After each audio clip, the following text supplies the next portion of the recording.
পোনপ্ৰথমে মা ভাৰতীৰ হৈ যি কাম কৰাৰ যে সুযোগ মোক প্ৰদান কৰিছে তাৰ বাবে অসম প্ৰদেশ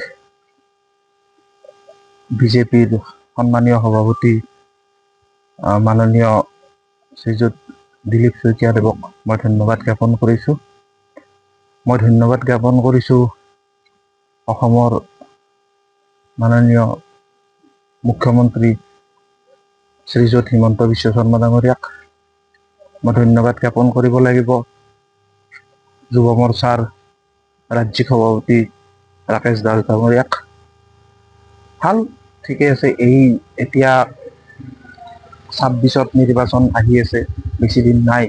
গতিকে এই সময়ত আমি আমাৰ যিখিনি কৰণীয় যুৱ বন্ধুসকলক একত্ৰিত কৰি কেনেদৰে মা ভাৰতীৰ কাম কৰাৰ বাবে আমি সঠিক পথত লৈ যোৱাৰ কাৰণে চেষ্টা কৰিব পাৰোঁ তাৰ হকে কাম কৰিম।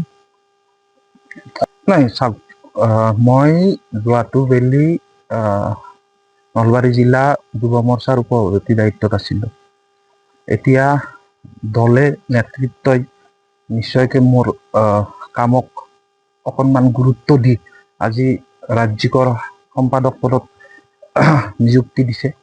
গতিকে আগন্তুক দিনত আমি যি ধৰণে কাম কৰি আছিলোঁ, আগতে জিলাত কাম কৰি আছিলোঁ, এতিয়া ৰাজ্যিকভাৱে গোটেই অসমখনত যিমান যুৱ আমাৰ বন্ধুসকল আছে, যুৱ সতীৰ্থবিলাক আছে, গোটেইখিনিৰ লগত আমি কথা পাতি আগন্তুক দিনত কি ধৰণে আমি আগবাঢ়ি যাব পাৰিম, সংগঠন কি ধৰণে আমি লৈ যাব পাৰিম তাৰ বাবে প্ৰয়াস কৰিম।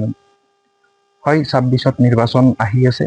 আমাৰ নিৰ্বাচনৰ যি ধৰণৰ কাৰ্যক্ৰম, এতিয়া মাননীয় মুখ্যমন্ত্ৰীৰ যি ধৰণৰ উন্নয়ন, অসমৰ প্ৰত্যেকখন গাঁও, প্ৰত্যেকখন চুবুৰীৰ প্ৰত্যেকখন ঘৰতে যি ধৰণৰ উন্নয়নৰ গতি, যি তীব্ৰতাৰ গতিত গৈ আছে, তো আমি ভবা নাই যে নতুনকৈ কিবা এটা ৰণনীতি কৰিব লাগে। আমি প্ৰত্যেকখন হৃদয় চুবৰ কাৰণে আমি সক্ষম হৈছোঁ। গতিকে 26ত বিশেষ আমি বহুত ভবা নাই যে কিবা বেলেগ ধৰণৰ কথা হ'ব।